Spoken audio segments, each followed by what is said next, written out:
디도 목사님에게 영생에 대해서 강조를 하고 있습니다.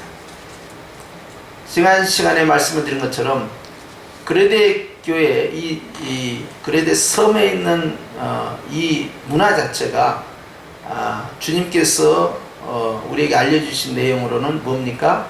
거짓말 잘하고, 그 다음에 먹기를 탐하고, 그 다음에 육신의 것에만 빠져있고, 하늘에 소망이 없는 자들이고요.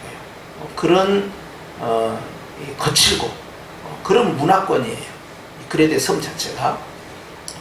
그런데 그 섬에서 시작된 이 교회, 이 그레데 교회의 성도들, 이 세상에 있는 그 문화로부터 자유로울 수가 없죠. 그리고 그런 토양 속에서 본인들이 어렸을 때부터 자라왔기 때문에 그 사람의 그 체질, 기질을 바꾸는 것은 간단하지 않습니다. 그래서 그 지역의 문화가 그 교회에 영향을 끼치는 것은 틀림없는 사실이에요.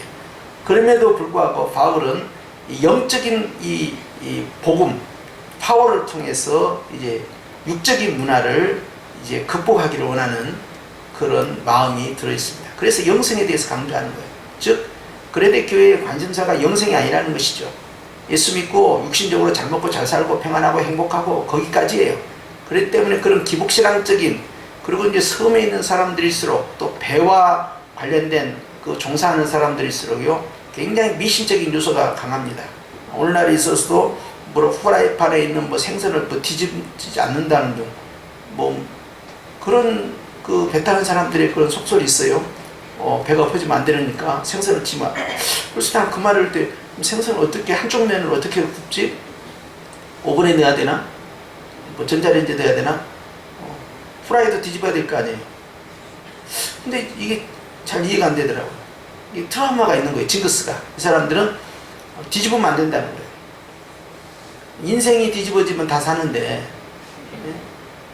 그래서 이제 이 섬은 또 우리가 이제 과거 이기풍 목사님이 이 제주도 선교를 하신 분이거든요. 우리 한국 이제 100년 전에 말입니다.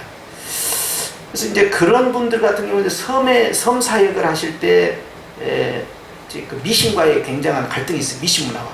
그건 뭐냐면 용왕신을 섬기잖아요.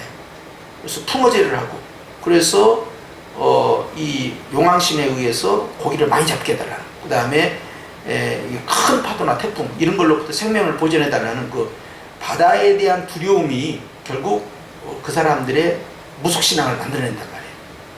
이 모든 것이 두려움으로부터 종교를 이제 인간이 만들어내버리기 때문에 그게 문제입니다. 그리고 섬겨할 자를 섬기지 아니하고 섬겨서는 안 될 대상을 섬겨버리는, 그렇게 새와 달과 별 마찬가지죠. 또 바다, 산, 그리고 센 짐승들, 이런 부분들에 대해서 굉장한 이제 경외심을 느껴요. 왜? 두려움에서 시작되는 거예요. 근데 그레데 섬 같은 경우도 이제 영생과 반대되는 그런 삶.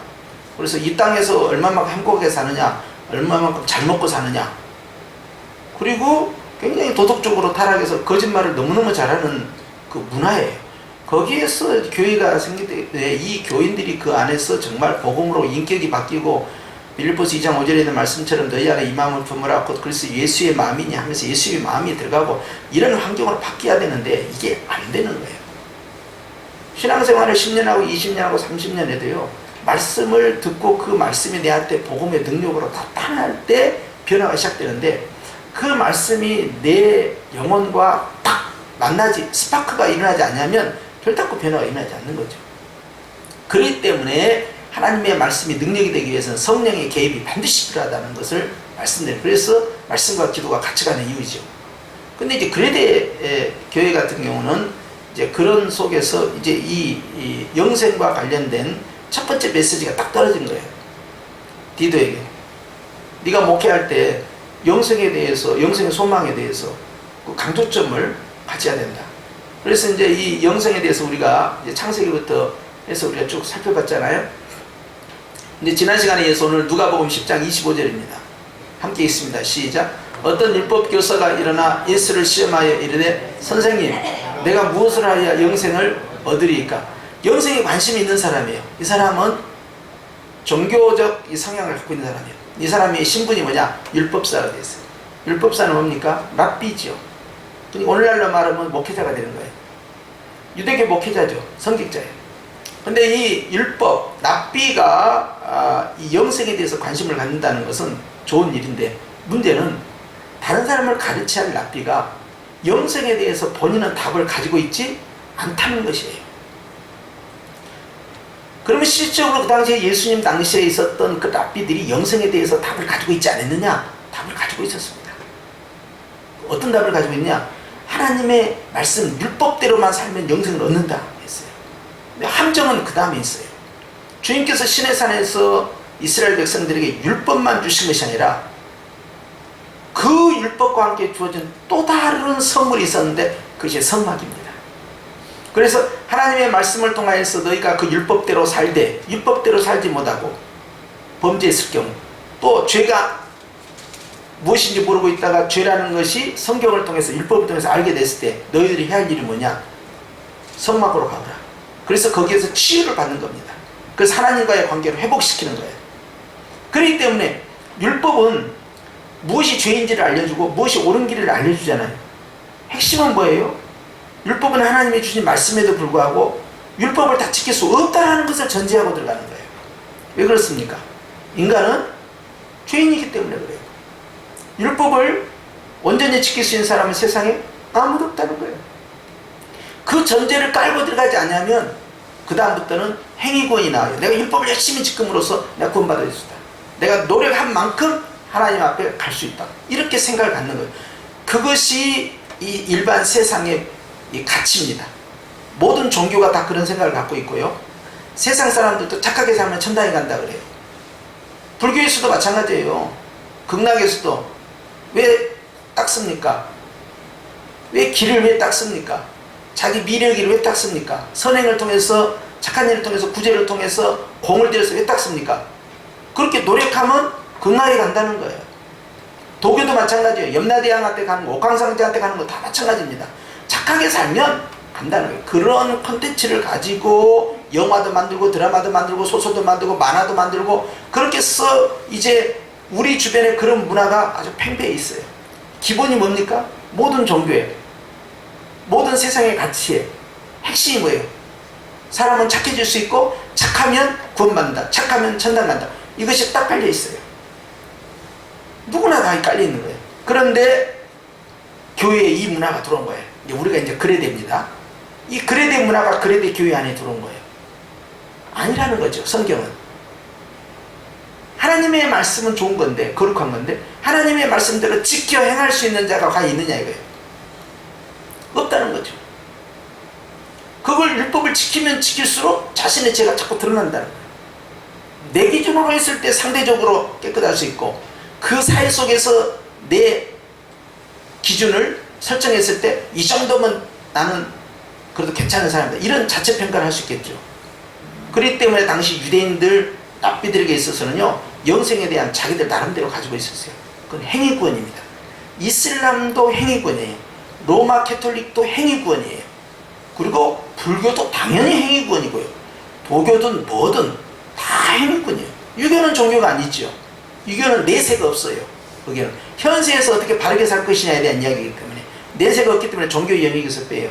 근데 모든 종교는요, 착하게 살아야 된다. 안 믿는 사람도 착하게 살아야 된다. 그래야만이 좋은 일이 있고, 그래야만이 나중에 혹 있을지 없을지 정확하게는 모르지만, 지옥과 천당이 있는지 없는지 모르지만 아무튼 좋을 것이다 라고 생각하는 거예요. 피라미드, 이집트 피라미드 안에 미라가 있어요. 미라를 방부제로 처리해가지고 그것을 오랫동안 보존해요. 뭡니까? 내세에 대해서, 영생에 대해서, 미래에 대해서 소망을 갖고 있어요. 고대든 현재든 다 마찬가지입니다. 인간이 이렇게 살다가 죽어버리면 끝인가? 이렇게 허망할까? 전혀 허망하지 않는다고 생각해요. 성경이 없는 사람들도 뭔가가 있을 거라고 생각을 해요. 영혼은 불멸할 거라고 생각해요. 그걸 반대하는 그런 집단은 뭡니까? 그건 유물론을 가지고 있는 공산주의 집단이죠. 거기에서는 인간의 영혼에 대해서 믿지 않아요. 영혼이 불멸한다, 믿지 않아요. 그러니까 유물론 사상을 갖고 있는 사람들은 기독교를 배척하는 것이죠. 그래서 이 공산주의와 기독교는 공존할 수가 없는 거예요. 아주 상극을 가지고 있는 거예요. 그런데 율법사가 묻는 겁니다. 어떻게 해야 영생을 얻습니까? 그럼 이 사람은 두 가지 의도를 가지고 접근하는 거예요. 정말로 모르기 때문에 알고 싶어서 질문할 수도 있고, 아니면 네가 뭐라고 하는가 한번 들어보자. 말만 잘못해봐. 그냥 탁 걸렸어. 이거예요. 그렇죠? 자, 그 의도를 가지고 시험하기 위하여서 질문을 한다 이 말이에요. 몰라서 질문하는 것이에요. 그런데 누가복음 18장 18절에 똑같은 질문이 다시 나옵니다. 시작. 어떤 관리가 물어 이르되 선한 선생님이여 내가 무엇을 하여야 영생을 얻으리까 그랬어요. 자, 이 친구는 뭘까요? 이 어떤 관리는 몰라서 물었을까요? 아니면 알고 있는데 시험하려고 물었을까요? 세 번째입니다. 이 친구는 몰라서 물은 것도 아니고 예수님을 그냥 해코지 하려고 질문한 것도 아니고, 세 번째가 뭐였냐면, 예수님 요즘 정보가 좀 약하신 모양인데요, 저 꽤 괜찮은 사람입니다. 제가 착한 일 굉장히 많이 했어요. 저 좀 알아주세요. 제가요 십계명에 나와 있는 거 있죠? 그거 다 지켰어요. 이 정도면 되지 않았습니까? 이렇게 한 거예요. 주님이 어떻게 대답하셨어요? 야, 네가 가지고 있는 재물 다 가난한 자에게 나눠주고 나 따라오거라. 그것은 이 십계명이 없는 이야기거든. 허를 찌르고. 예수님께 질문하는 사람들은 다양한 배경을 가지고 예수님께 질문합니다. 그런데 그들이 어떻게 하면 영생을 얻습니까? 어떻게 하면 영생을 얻습니까? 시험하려고 질문할 수도 있고, 자기 자랑을 하려고 질문할 수도 있고, 정말 몰라서 질문할 수 있어요. 그 답은 요한복음 3장 15절이에요. 시작. 이는 그를 믿는 자마다 영생을 얻게 하려 하십니다 그랬어요. 그 다음 요한복음 3장 16절. 시작. 하나님이 세상을 이처럼 사랑하사 독생자를 주셨으니 이는 그를 믿는 자마다 멸망하지 않고 영생을 얻게 하려 하십니다. 영생이라는 단어가 나올 때 꼭 쌍둥이처럼 옆에 붙은 단어가 있어요. 그게 뭐예요? 믿음이에요. 결국 영생의 문제를 풀려면 어떻게 해야 된다는 거예요? 믿음이 있어야 한다는 거예요. 뭘 믿느냐 이 말은. 뭘? 여기서 뭘 믿어야 되느냐 할 때 예수님을 믿어야 된다는 걸 강조하는 거예요. 그래서 요한복음 3장 15절이나 3장 16절 다 똑같습니다. 요한복음 3장 36절 볼까요? 시작. 아들을 믿는 자에게는 영생이 있고 아들에게 순종하지 아니하는 자는 영생을 보지 못하고 도리어 하나님의 진노가 그 위에 머물러 있느니라. 다시 위로 올라가 봐요. 자 보십시오. 믿는다는 것이 뭐냐? 믿으면 영생이에요. 그럼 그 다음에 단어가 이렇게 나와야 돼요. 안 믿으면은 영벌이다. 뭐 이런 식으로 나가야 돼요. 그렇잖아요. 근데 여기에는 뭐라고 했어요? 순종하지 아니하는 자. 아하. 영생을 얻으려면 뭐가 있어야 된다? 믿음이 있어야 된다. 근데 믿음이 뭐냐 하니까 하나님의 아들, 즉 예수님에게 뭐 해야 된다는 거예요? 순종을 해야. 이것이 바로 믿음이라는 거야. 자, 믿음의 실체가 점점 드러나고 있어요. 뭔가를 의지하는 것만이 믿음이 아니라 그분에 대해서, 즉 예수님에 대해서 순종할 때에 아, 너 믿음이 있구나 하는 거예요. 가령 눈을 못 뜨는 사람한테 주여 보기를 원하나이다. 그러니까 진흙을 갖다가 딱 붙여주면서 실로암 못에 가서 씻어라. 그런데 안 가버렸어요. 기적이 일어납니까? 안 일어납니까? 절대 안 일어나는 거죠. 순종을 안 했어요. 그 사람이 가서 씻었어. 그럼 어떻게 됩니까? 순종을 했으므로 그것이 믿음이야. 믿음은 결국 좋은 결과를 만들어내는 거예요. 그래서 주님이 말씀하는 성경의 믿음이라는 것은 순종과 분리되지 않습니다. 믿음이라는 단어랑 순종이라는 단어랑 똑같은 개념으로 성경에서 우리에게 말씀하고 있다는 거예요. 자, 이해가 되셨죠? 자, 그래서 우리가 그 다음으로 넘어갑니다. 요한복음 4장 14절이에요. 시작. 내가 주는 물을 마시는 자는 영원히 목마르지 아니하리니 내가 주는 물은 그 속에서 뭐하도록? 영생하도록 가로 닫고 가로 열고 넘어갑시다. 솟아나는 생물이 되리라. 자, 내가 주는 물을 마시는 자, 주님이 뭔가 물을 주시겠다는 거예요. 자, 물을 주시는데 그걸 마셔. 안 마시면 안 되는 거예요. 마시는 것이 믿음이고 마시는 게 순종이에요. 자, 마시는 자는 영원히 목마르지 않냐이라 그랬어요. 그거까지는 좋죠. 그 다음에 내가 주는 물은 또 다시 반복합니다. 그 속에서 왜 목마르지 않느냐가 나와. 왜 목마르지 않느냐.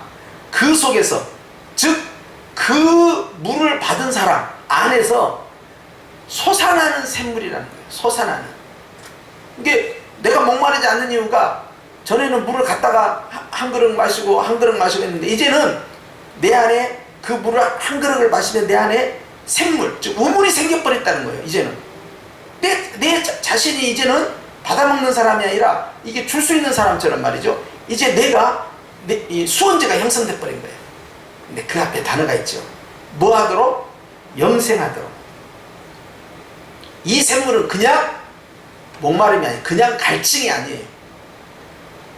이것은 영생을 위한 샘물이었구나.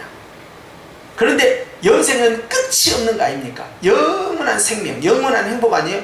바로 그와 같은 것이 이루어지도록 내 안에서 끝없이 솟아나는 샘물, 그것을 네가 갖게 되는 것이다.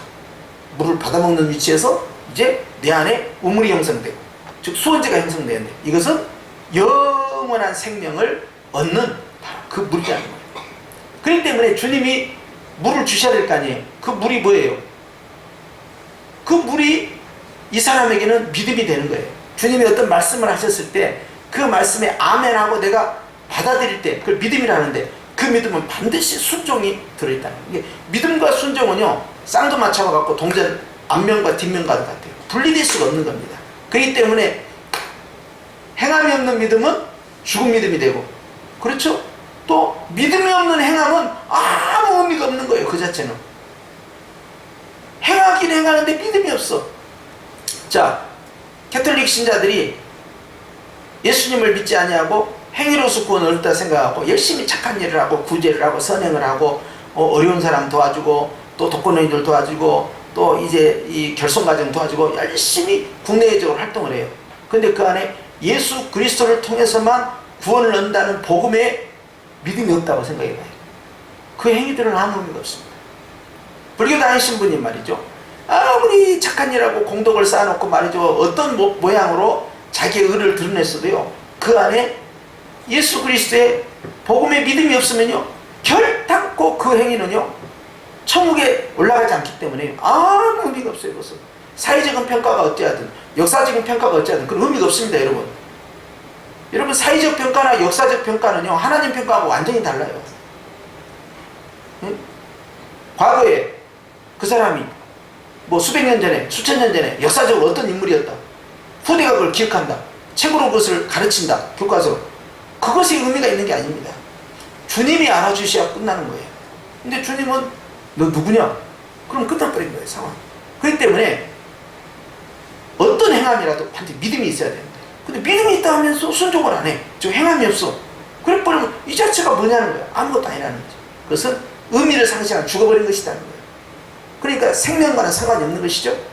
믿음과 행함, 즉 순종은 항상 한 묶음이에요. 분리가 안 된다. 자, 그걸 항상 머릿속에 인식을 해야 됩니다. 그런데 주님께서요, 이렇게 주시는 이 물이 하나님의 이제 말씀이에요. 이게 복음입니다. 예수님 자신이 바로 복음이죠. 근데 그 물을 나는 어떻게 해야 되냐? 마셔야 돼, 받아서. 그걸 믿음으로 받는다. 그래서 받아서 마시는 행위. 그러면 내 안에서 샘물이 이제 솟아나게 돼. 더 이상 갈증이 없어요. 인생에 있어서 더 이상 고민거리가 없습니다. 내가 이 땅에서 어떻게 살 것이냐? 걱정 없죠? 자, 내가 이 세상 끝나면 앞으로 내 미래는 어찌 될 것이냐? 그걸로 영혼은 없어지는 것인가? 아니면 그 다음 세상에 또 있는 것인가? 모든 문제가 여기서 해결되는 거예요. 그렇죠? 자, 주님이 주시는 물을 이 사마리아 여인에게 말했을 때 사마리아 여인은 관심이 있었어요. 종교적 관심이 있었어요. 종교적 관심이 있는 사람은 복음을 전파하기가 좋습니다. 그런데 전혀 관심이 없는 사람은 설득을 다시 해야 돼요. 이해를 시키고 알게 하고 그렇지 않냐라고 설명을 해줘야 돼요. 그런데 관심이 있었어요. 그러니까 아니 여기 이 야곱의 우물 우리 조상들로 우리가 받은 건데 우리가 얼마나 이 사마리아의 이 우물 때문에 말이죠. 이 사마리아 사람들이 얼마나 긍지와 자부심이 있는지 모릅니다. 그러니까 아이고야 너에게 지금 물을 달라는 네가 누군지 알았더라면 네가 오히려 나에게 물을 달라고 했을 것이다. 예? 아니 그러면 선생님은 야곱보다 더 크신 분입니까? 질문이 나오는 거예요. 아이 남편이나 데려와라. 아 남편이요? 남편 없어요. 그래 네가 남편이 5인지 지금 있는 자도 아니다. 그걸 어떻게 하셨대? 아니 이게 그냥 정신이 그냥 하얘져 버린 거야 머리가. 그러니까 그냥 신뢰감이 더 가는 거예요. 처음에는 유대인 남자가 왜 내한테 말도 걸지 참 별일이요. 우리를 아주 상종도 안 하고 아주 개 취급을 하면서 말이지 피해 다니고 그런 사람들이 별일이네 저 사람은 이렇게 생각했는데 이분이 보통 분이 아닌 거예요. 그냥 그렇게 해서 이제 이 사람 마음을 뚫고 들어가는 거죠 복음이. 자 요한복음 4장 36절 갑시다. 시작. 거두는 자가 이미 싹도 받고 영생에 이르는 열매를 모으나니 이는 뿌리는 자와 거두는 자가 함께 즐거워하게 하려 합니다. 이 사람이 말이죠. 이 사마리아인이 물동이를 그냥 던져놓고 그냥 잽싸게 그냥 마을로 쫓아내려가는 겁니다.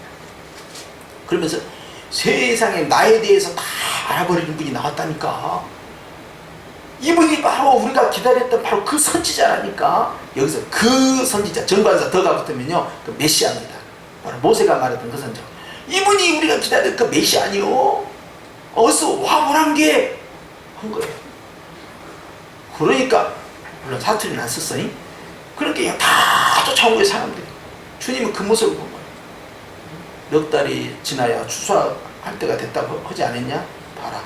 벌써 이제 추수하게 돼버렸다. 보험을 뿌리자마자 바로 열매를 거둬버립니다. 어떤 것은 보험을 심어놓으면 10년 걸리고 20년, 30년 걸릴 수도 있지만 어떤 것은 뿌리자마자 바로 그냥 현장에서 거둬들인 경우도 있어요. 어떤 경우는 내가 안 심었는데 그냥 내가 걷어가. 어떤 건 내가 죽게 심었는데 결국 나는 걷지 못하고 엉뚱한 사람이 아니죠. 딴 사람이 와서 또 걷어가. 그래서 야 우리 교회 올 줄 알았더니 말이야 내가 찾아가기를 200번 찾아가고 말이야 선물을 줘도 10번은 더 줬겠다. 근데 세상에 그렇게 온다고 약속했든지 우리 교회를 안 하고 또 다른 교회로 가버렸네. 그럴 때도 있잖아요. 그럴 때 서운할 때가 있죠. 예. 그런데 주님은 서운하지 않는 것이고. 예. 자, 주님이 영생에 이르는 열매를 모으나니 그랬어요. 이거 이제 추수, 즉 전도입니다. 주님께서는요 전도라는 도구를 통해서 영생이라는 열매를 거두기를 원하시고 전도를 통해서 이 영생이 더 많이 아름다운 이제 곡간에 드리는 이 알곡처럼요 더 그런 결과들이 나오기를 원하고 계신다. 그러면서 제자들이 전혀 예상하지 못한 주님의 단독 전도가 여기서 이루어지는 것이죠. 요한복음 5장 24절 갑시다. 시작. 내가 진실로 너희에게 이르노니 내 말을 듣고 또 나 보내신 이를 믿는 자는 영생을 얻었고 심판에 이르지 아니하나니 사망에서 생명으로 옮겨내라. 자, 여기서 우리가 이제 주목할 것은 주님께서요 2번이나 진실로 아멘을 2번 한 겁니다. 아멘 그랬어요. 자, 아멘 하시면서 주님이 이제 하신 말씀이 내 말을 듣고 그랬어요. 내 말을 듣고. 자, 복음이 전파됐을 때 그 사람이 그걸 받아들여야죠. 자, 또 나 보내신 이를 믿는 자는 그랬어요. 예수님을 믿는 사람은 누구를 믿습니까? 하나님 아버지를 믿는 사람이죠. 그래서 주님께서는 그렇게 믿는 자에게 주시는 복이 뭐니까 영생을 얻었다. 완료형을 쓰고 있어요. 현재 완료형입니다. 이게 중요한 거예요. 그러니까 죽어서 영생을 얻는 것이 아니라 이미 예수님을 믿는 사람은 영생을 가지고 있는 거예요. 그럼 우리가 생각하기에 영생은 천국에서 누리는 것인데 어떻게 영생이 지금 있을 수 있느냐? 그러면 생각을 바꾸면 돼요. 천국은 이미 시작되었구나. 그래서 내 마음에 성령님이 찾아오셨잖아요. 거기가 천국이에요. 성령님이 계신 곳은요 벌써 천국이 시작됐다는 거예요. 하나님의 나라입니다 이게. 자, 주님께서는요 믿는 자는 영생을 얻었고 우리가 이미 소유했다는 거예요. 여기에서 흔들렸기 때문에 신천지한테 넘어간 겁니다. 내가 구원 받았는지 안 받았는지 모르는 거예요. 그러니까 자꾸 묻는 거예요. 구원파에서도 너 언제 구원 받았냐? 매를 며칠이나 구원받았냐 한다. 또 네 구원의 증거가 뭐냐 그래요. 그러면 대답을 해야 되는데 대답을 못해. 그런데 네가 구원받은 증거가 뭐냐? 그러면 어떤 사람이 예수님은 나의 주님이시오 나의 하나님이십니다. 이렇게 말하면 아 저건 성현파구나. 이렇게 딱 가야 돼. 그런데 구원받은 증거를 내라니까 꿈에 예수님이 나타나셔가지고 그 하얀 손이 나타나서 너는 내 자녀다. 내가 전에 그런 꿈을 꾼 적이 있어. 아마 그런 걸로 봐서는 내가 구원을 받았나 봐. 그런다는 둥? 예를 들어서 우리 목사님이 그러는데 나는 구원 받았다라고 그러더라고. 아 그래서 나는 구원 받은 줄 아는가 봐. 이런 말을 한다든지. 내가 갑자기 방언이 터져버렸어. 그런 걸로 봐서는 내가 구원받은 것이 틀림없어. 이런 건 전부 빵점이야. 내가 구원받은 증거는 어디서 찾아야 됩니까? 성경에서 찾아야 되는 거죠. 할렐루야. 성경이 뭐라고 말씀했냐고요. 성경은 뭐라고 했어요? 따라서 믿는 자는 영생을 얻었고, 내가 영생이 있다 없다는 건 어디서 결정되는 거예요? 믿는 거에서 결정되는 거예요. 그래서 여러분 로마서 10장 이 9절과 10절 말씀에도 예수 그리스도께 나를 위하여 십자가에서 피 흘려 죽으셨다는 것과 그리고 3일 만에 부활했다는 사실을 네가 마음에 믿으면 네가 구원을 얻는 것이다. 그래서 마음으로 믿어 의에 이루고 입으로 신하여 구원을 이룬다. 믿고 신하는 걸 신앙 고백이라고 합니다. 믿고 고백해라 이 말이에요. 네. 어디서 그걸 확인하려는 거예요? 하나님 내가 구원 받았으면 한번 불을 내려주세요. 내가 구원 받았으면 주님 한번 방언을 터뜨려 주세요. 내가 구원 받았으면 하나님 이 문제 해결해 주세요. 그런 걸로 결정 짓겠냐는 거예요. 그건 다 엉터리야. 빵점. 성경에서 그 답을 찾아야지. 믿는 자는 영생을 얻었다 하는 사실이에요. 이 사실을 확증을 해야 돼요. 그러면요 담대해지는 것이죠. 그리고 마귀가 그 믿음을 벌써 눈치를 챕니다. 내가 예수도 알고 바울도 아는데 넌 누구냐? 그래버리면 아이고야 내 믿음이 가짜야. 그래서 어떤 분이 그러더라고. 한 번씩 학습모 말고 신내림굿에서 귀신 들어있는 무당한테 찾아가서 한 번씩 자기가 믿음이 있는 거 없는가 그 테스트를 한번 해보면은 이제 작두에 올라쓴다든지 막 이렇게 할 때 예수신이 있는 사람들이 옆에 오면은 이 부정 타가지고 말이죠. 짝두도 못 올라가고 점괘도 안 나가고 하니까 한번 가서 시험 해보라고. 이 천만의 말씀이야. 아이고 우리 좋은 사람 또 놀래면 안 돼. 천만의 말씀이야. 성경에서는 그런 가르친 바가 없습니다. 그런 것을 여러분 의지하면 정말 큰일 납니다.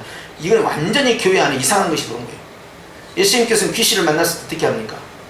귀신이 지극히 높으신 하나님의 아들이여 막 이렇게 했어요.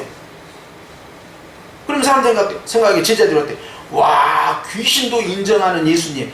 귀신이 그러더라. 야 도마야 봤냐? 귀신이 그러는데 예수님 보고 지극히 높으신 하나님의 아들이라고 귀신이 그러더라니까. 그렇게 누가 이야기했다 합시다. 주님이 아주 진노하실 일이죠. 주님 어떻게 하셨어요? 그 입 닫으려고 그랬어요. 네. 입 닫잖아. 응? 말을 못하게 하는 거예요. 우리 주님은요 귀신들이 인정해서 인정받고 그런 분이 아니에요. 그리고 심지어는 제자들에게 물어요. 너희들은 나를 누구라 하느냐 하니까 선지자를 합니다. 뭐라 합니다. 자기들 나름대로 고백을 해야 될 거 아니에요. 뭔가를. 그런데 그들이 주는 그리스도 살아계신 하나님의 아들입니다. 이렇게 고백했다고 해서 주님이 우쭐하고 그렇게 고백 안 했다고 해서 에휴 키워봐요 소용없어. 머리 검은 짐승은 걷어들이지 않아야 되는데 정말로 믿을 만한도 없어. 옛날이나 지금이나 참말로 의리는 늦고만큼 높구나. 주님은 그러셨겠어요? 주님은 사람을 의지하지 않은 거예요. 왜? 사람의 마음을 창조하시고 사람의 마음을 다 알아보래요. 베드로가 지금은 내가 결사하느라고 주님을 버리지 않냐고 떠나지 않냐고 내가 주님을 지켜오리다. 어떠한 일도 주님께 일어나도 안 됩니다. 그럴 때 주님은 웃기고 있네. 아이고 네가 나를 답 2번 오기 전에 3번이나 부인한다. 그리고 네가 나 저주한다. 야. 주님은 다 알고 계시고. 그래서 야야 사단이 너를 밀가부로들 하려고 청구했는데 다 내가 막았다. 깨어서 기도하고 너보다 약한 그런 사람들 잘 돌봐주거라. 그 다음부터 이제 베드로가 찍었어요. 자기처럼 말해 예수님 잘 믿다가 한 번씩 그냥 시험 들어가지고 그냥 예수님 몰라요, 예수님 안 믿어요, 막 이런 이제 배신자가 나올 거 아니에요. 그러면 거기 누가 치료하러 가야겠어요? 베드로가 가야죠. 베드로. 나도 전에 예수님 모른다고 부인했어. 내가 네 마음은 알지. 그런데 내가 주님의 눈을 마주치는 순간에 내가 깨달았다 하면서 이제 전도를 다시 할 거 아니에요. 여러분, 영생에 대한 확신이 없게 되면요, 결국 내가 죽어서 천국 가기 위해서 뭔가 노력을 해야 된다는 스트레스에 삽니다. 신앙이 전혀 행복하지가 않아. 늘 쫓기고 불안하고, 책망받을 때 꼭 호적에서 파버릴 것 같고 말이죠. 생명책에서 지어져 버릴 것 같고 말이죠. 나중에는 환란 때는 666표를 여지없이 오른손에 받아가지고 이마에 받아가지고 내가 지옥 갈 것 같고 막 그런 스트레스에 사는 거예요. 아이고, 그러면 이거 환란 오기 때문에 먼저 죽어본 것이 좋겠는데? 이런 생각을 한다든지 말이죠. 이런 불신앙적인 생각들, 잘못된 이 개신에 대한 이해 때문에요, 결국은 예수 그리스도의 십자가의 그 피 흘림의 죽음의 가치를 완전히 그냥 땅에 떨어뜨리는 거예요. 이 여러분 조심해야 됩니다. 여러분들 오늘 밤에 죽으셔도 천국에 갈 자신 있으십니까? 이거 분명히 해야 돼요. 계시록 13장을 이해하지 못하니까 말이죠. 나 이거 베리치 받아가지고 666표 받아가지고 이거 죽 가면 어떻게 하지? 뭐 이런 생각 하는 거예요. 내가 여러 번 이야기했거니와 이 순 엉터리 같은 신앙들만 갖고. 왜 그렇습니까? 두려움 때문에 그래. 두려움 때문에 흔들어버린 거예요, 이게. 마음에 이 불안이라는 두려움이 들어오면요, 엉뚱한 생각을 갖는 거예요. 사고 치는 거예요. 확신이 없기 때문에 그래요. 그래서 믿는 자는 영생 얻었다, 주님이 말씀하시면 그걸로 끝나는 거예요. 할렐루야. 심판은 이르지 않는다 했잖아요. 심판이 아니다. 심판은 없다니까. 아이고, 호적에서 파뿌리면 안 될까? 그럴 일이 없다니까요. 사망에서 생명으로, 따라서 옮겨졌느니라. 옮겼느니라 하는데 옮겨졌느니라 해요. 이미 옮겨버렸다니까요. 이 어둠의 나라에서요, 흑암의 나라에서 예수님의 사랑의 나라로 이미 옮겨져 버렸다니까. 완전히 국적이 달라져 버렸어요. 예. 주님이 새로운 시민권을 줘버린 겁니다. 이제는 이 하나님의 나라에서요, 이 시민권이 취소될 일은 절대 없어요. 왜? 피로써 맹세를 했어요. 피로써. 어떤 피입니까? 이 잔을 마시라. 너희를 위하여 흘리는 새 언약의 피다. 언약의 피라는 거 뭡니까? 내가 목숨 걸고 약속한다, 그 말이에요, 그게. 주님의 맹세요. 하나님의 맹세야, 그게. 아니, 근데 그것이 변동이 있겠습니까? 결단코 없는 것이죠. 영생이 이만큼 중요한 거예요. 그레데스의 사람들은요, 지금 관심을 돌려야 되거든요. 육신의 거, 먹을 거, 마실 거, 그냥 즐겁게 사는 거, 그리고 호의호식하고 하면서 돈 많이 버는 거, 이런 게 중요한 게 아니에요. 거짓말을 한다는 것은 얼마나 사기도 많이 쳤겠어요. 그리고 자기 자신을 막 과장하기 위해서 막 요즘 말로 뻥을 하는 거예요. 뻥. 아무것도 아니면서 뭐 대단한 거라고, 내가 소실적에는 어떻고, 내가 과거에는 내가 어쩌고 말이야, 무엇이 어쩌고 막 맨날 이런 소리만 하는 거예요. 듣기 싫은 소리 아니에요, 이게? 지금의 모습, 지금의 열매를 봐야 되는데. 예? 그런 사람들에게는 하늘의 것이 없어요. 영생의 것이 없어요. 미래의 것이 없어요. 맨 땅의 거, 현재 거, 그리고 완전 육신에 살려버린다. 이런 문화 속에서 그레데 교인들이 신앙이 자라날 수 있겠냐 말이에요. 이게 디도 목사가 얼마나 힘들었겠어요. 요한복음 5장 39절 시작. 너희가 성경에서 영생을 얻는 줄 생각하고 성경을 연구하거니와. 자, 거기까지 좋았어요. 그 다음에 뭡니까? 이 성경이 곧 내게 대하여 증언하는 것이다. 아, 성경을 보면 영생이 보이구나 했는데 성경에서 뭘 봐야 돼요? 모세가 바다를 쪼개버렸다 그냥. 이런 것만 봐요? 여호수아가 그냥 요단강을 쪼개버렸다, 이런 것 봐요? 여리고성이 확 무너져 버렸다, 뭐 이런 것만 봐요? 창세기부터 계시록까지 성경을 통해서 뭘 봐야 됩니까? 예수님을 찾아내야 돼요. 성경은 예수님에 대해서 이야기하고 있는 거예요. 모든 것이. 예수님을 통해서 무엇을 주기를 원하십니까? 영생을 주기를 원합니다. 문제를 해결하고 갈등을 해결하고 인간관계를 해결하고 마음을 어떻게 다스리고 성품이 어떻게 바뀌어야 되고 또 부모와 자식 관계는 어떻고 부부 관계는 어떻게 하고 또 이제 노사 관계는 어떻게 풀고 그런 지침서가 아니에요. 이건 그런 내용이 있다 하더라도 핵심은 뭡니까? 예수님이야. 예수님의 뭐에 대해서요? 영생. 이게 궁극적인 거예요. 구원의 궁극적 목표가 영생으로 가고 있는 거예요. 이거 중요한 겁니다. 그래서 우리가 주님으로부터 구원 얻은 이유가 첫 번째는 예배하기 위해서. 그렇죠? 예배하기 위해서 우리가 구원 얻었다고 했죠. 그래서 하나님께 영광, 하나님을 기쁘시게 하는 삶. 이거 전부 예배적 삶이에요. 예배하기 위해서. 그래 마지막은 어디로 갑니까? 결국 영생이 영생. 사랑하는 자와 함께 영원히 살고 싶다는 거예요. 우리가 왜 존귀하는지 아세요? 첫 번째 존귀하는 목적은요. 사람만이 하나님의 형상으로 창조함을 받다는 사실. 여러분 창세기 2장에 보면 들짐승이나 가축들도 말이죠. 새들도 뭐 주님께서 흙으로 다 만드셨어요. 흙으로 만들었다 흙이라고 써놨어. 우리도 흙으로 만들었어요. 그런데 주님의 손으로 빚었다는 거예요. 예? 그런데 거기에 다른 점이 있습니다. 주님의 손으로 빚을 뿐만 아니라 우리의 형상대로 우리가 사람을 만들자고. 하나님의 형상이 들어간 거예요. 하나님의 그 거룩함이 우리 안에 들어온 거예요. 그리고 주님께서 에베소에 뭐라고 말씀하셨어요? 사도 바울도 그래서 우리는 하나님이 만드신 최고의 걸작품이다. 이게 포이에마예요. 주님은 우리를 그렇게 봐요. 우리는 다 늙으면 말이죠. 얼굴도 쭈글쭈글해지고 몸에 힘도 없어지고 점점 왜소해지고 그리고 이제 간으로 들어가서 또 묻히기도 하고 또 화장하기도 하고 그렇게 해서 우리는 다 이 세상에서 이제 형체도 없이 사라질 판인데 그런데 주님께서는요 우리를 너무나 사랑하십니까?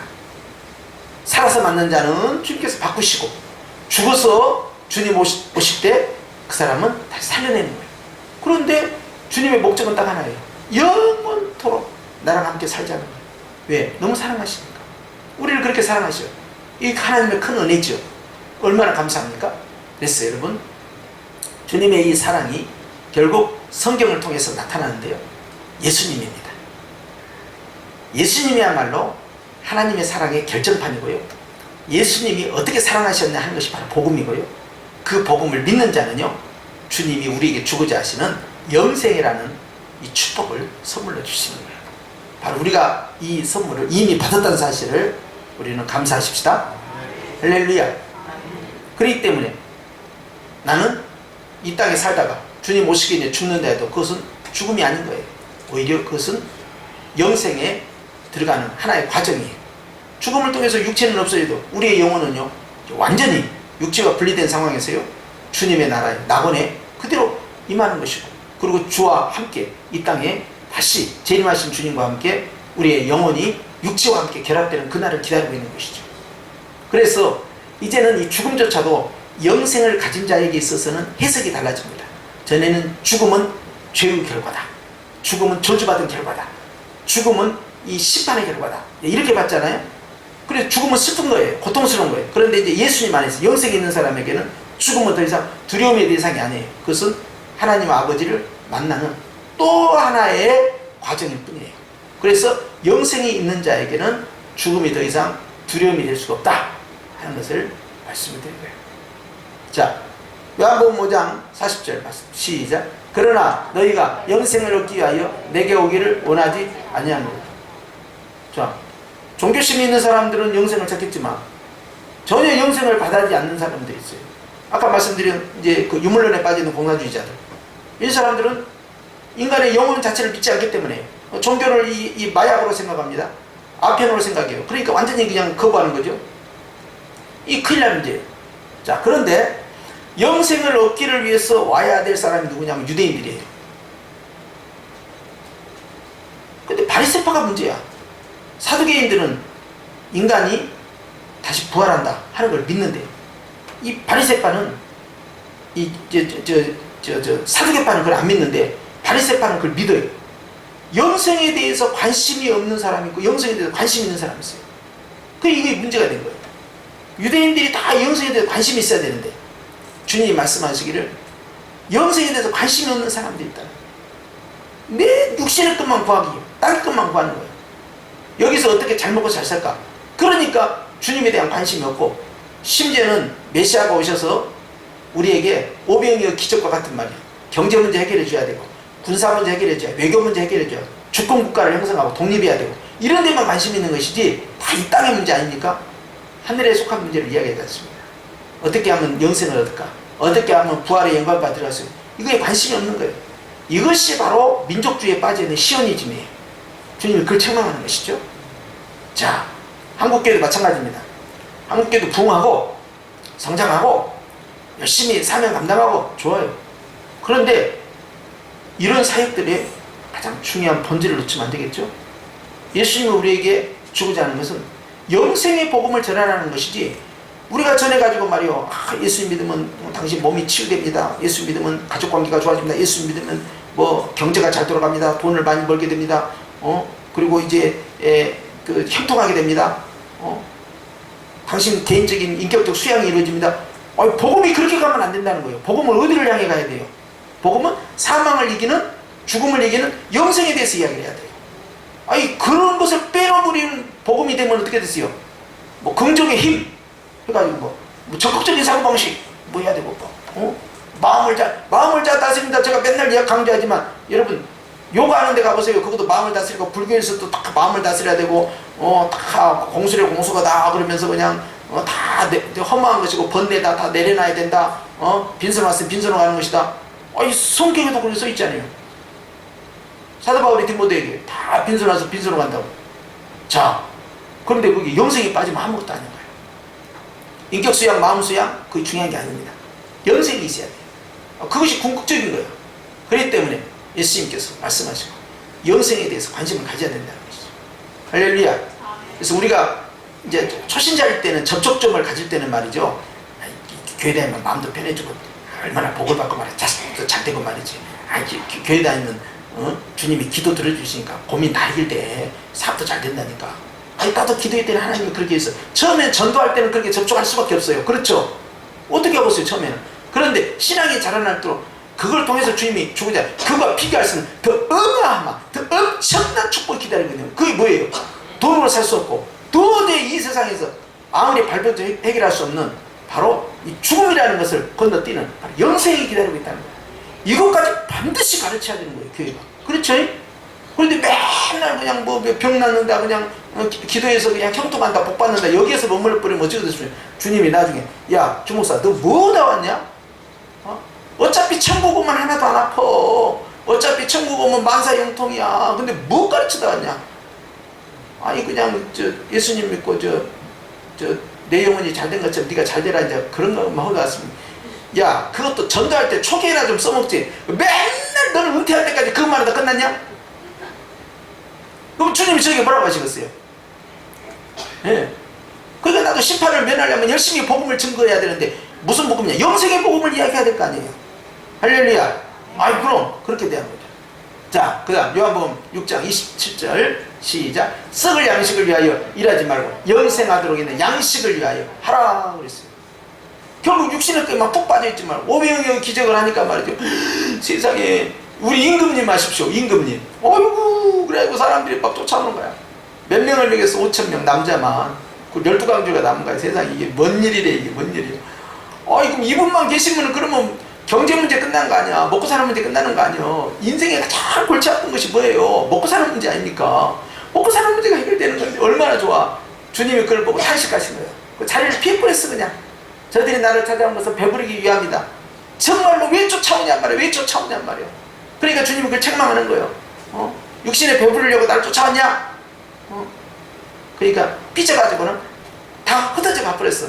주님이 제자고, 니들도 가라. 가려면 가라. 그러니까 가기는 왜 가요? 영생의 말씀이 여가 있는데 우리는 안 가요. 안 가요. 눈치는 빨라가지고 또 안 간다고. 주님이 국리를 여겨가지고 500의 기적을 일으켜주면 주님 감사합니다. 역시 우리가 노력해서 사는 것이 아니라 하나님의 말씀에 순종하고 주님만 쫓아가면 주님이 육신의 문제를 해결해 주는 거구나. 그렇게 보고 사람이 떡으로만 살 것이요 하나님의 말씀을 산다. 여기까지 갈 줄 알았더니 천원의 말씀이야. 예수님만 쫓아다니면 사업도 잘 되고 그냥 돈도 많이 벌고 이게 만사 형통이야. 이렇게 생각한 거예요. 그러니까 주님이 실망하신 거예요. 그런 교회나 그런 성도가 아직도 이 땅에 있다 이 말이야. 어찌 되겠습니까? 그게 답답한 일이죠. 썩을 양식을 위하여 일하지 말라. 영생하도록 있는 양식을, 영생 복음을 위해서 일하는. 우리의 교회는 이제 하나님께 예배드리는 도 있지만 또 사역도 있잖아요. 또 행사도 있잖아요. 그 다음에 어떤 그 목표가 있잖아요. 근데 그거 기억해야 됩니다. 그런 것이 이 땅의 것을 향한 어떤 전략과 목표만 돼요. 우리가 말이요, 2030 때는 우리가 기도원도 하나 사보자. 또 2030 때는 우리가 병원도 하나 건축해보자. 뭐 2050 때는 우리가 말이지 그냥 이 학교 하나 세워보자. 이런 중장기적인 건실한 목표를 세우고 거기에 그냥 몰입되다 보면은 본말이 전도가 됩니다. 그래가지고는 내가 지금 가지고 있을 것이 예수님에 대한 사모함, 사랑함, 감사와 기쁨, 주님을 닮아가고 성령을 쫓아 행하는 거, 이런 기본적인 것들이 내 안에서 희석되기 시작합니다. 그러고는 궁극적으로 영생을 위해서 사는 것인지 아니면 이 땅의 것을 위해 사는 것인지 나도 헷갈리는 거예요. 죽도록 충성을 했는데 뭐 때문에 산지 모르겠다고요. 이렇게 되면 어찌 되었습니까? 큰일 날 있죠. 열심히 사는 게 중요한 게 아니에요. 무엇을 위해서 열심히 사느냐고, 또 누구와 함께 열심히 하느냐가 중요한 거예요. 예? 그 과정과 동기를 주님은 다 보신다니까요. 그러니까 성령님과 함께, 예? 감사하고 기뻐하며 성령의 힘으로 그 일을 만들어가고 또 주님이 원하는 그 일을 통해서 결과를 만들어내는 그런 과정들이 필요하다 이 말이죠. 그래서 이 양식은 인자가 너희에게 주리니, 어떤 양식입니까? 영생하는 양식. 그게 뭐예요? 복음이요. 복음. 예수님이라는 복음. 인자가 너희에게 주겠다. 예수님 자신이 바로 양식입니다. 오병이어 기적을 나타낼 때 보리떡과 물고기 나눠줬잖아요. 보리떡과 물고기 먹은 사람들은 그 사람들 나중에 예수님 다 떠나버려요. 그런데 그 보리떡하고 물고기를 먹으면서 마음으로 예수님을 먹은 사람들은 안 떠나죠. 와, 저분이 메시아 맞다. 내가 지금 이게 배고프고 굶주리고 이것이 문제가 아니구나. 이 정도의 기적을 보이실 분이면 이건 인간이 아니다. 이건 하나님의 아들이다. 그걸 딱 캐치를 해야 되는데, 저분은 우리 왕으로 삼아가지고 말이죠. 우리 문제 해결하자고. 잃어버리니까 주님이 딱 뜯어보면서 성만찬은 했는데 마음이 딱 두 패로 갈라지는 거예요. 한쪽은 신실한 마음으로 먹고 한쪽은 엉망진창으로 먹고. 아이고. 그러니까 주님이 기뻐하시겠어요? 그러니까 자리를 훅 피해버린 거예요. 바다 건너서까지 쫓아오면 뭐합니까? 그 먼 길을 돌아왔지만 주님이 원하는 마음이 아니었잖아요. 우리도 마찬가지입니다. 열심히 사는 것이 중요한 게 아니라 누구와 함께 무엇을 위해서 하느냐 이 말이죠. 너에게 주리니, 인자는 하나님 아버지께서 인치신 자니라. 하나님 아버지와 예수님과의 관계를 인침으로 나타내는 거. 예수님과 우리와의 관계를 성령의 인침으로 나타내세요. 인침은 뭡니까? 너는 내 것이다 하는 것이에요. 너는 나의 소유다 하는 거예요. 그리고 인치는 자는, 인치신 이와 인침을 받는 자는요 하나가 됩니다. 연합이에요. 자, 요한복음 6장 40절 시작. 내 아버지의 뜻은 아들을 보고 믿는 자마다 영생을 얻는 이것이니. 이게 아버지의 뜻이라는 거예요. 아버지의 뜻이 분명히 있어요. 예수 믿고 영생 받으라 이거예요. 마지막 날에 내가 이를 다시 살리리라. 지금 영생이 있어야 나중에 주님께 살린다니까. 할렐루야. 네. 더 있습니까? 여기까지만 하고 요한복음 6장 47까지 하고 끝냅시다. 시작. 진실로 진실로 너희에게 이르노니 믿는 자는 영생을 이미 가졌다는 거야. 이미 가졌다. 따라합시다. 이미 가졌다. 이미 가지고 있어야 주님께서 나중에 나를 영생의 부활로 인도하십니다. 나중에 결정하는 게 아니에요. 죽을 때 결정하는 게 아니에요. 죽어봐야 아는 것도 아니에요. 지금 결정된다니까. 지금 예수님 믿어야 되고, 지금 예수님 마음에 영접하면 영생은 여기에서 끝장나는 거예요. 할렐루야. 지금 없는 사람은 나중에도 없어요. 지금 가져야 돼요. 이 자리에 있는 분들은 다 성령의 인침받은 자예요. 다 영생을 가지고 있는 분들이니 할렐루야. 얼굴 잘 기억하시오. 천국 가면은 영원토록 그 얼굴 보면서 살아야 되니까. 네? 할렐루야. 그러면요, 자, 우리가 이런 큰 복을 받았습니다. 남은 3일도 주 안에 승리하시고 또 하나님께 영광 돌리면서 사시기 바랍니다. 기도하십시다.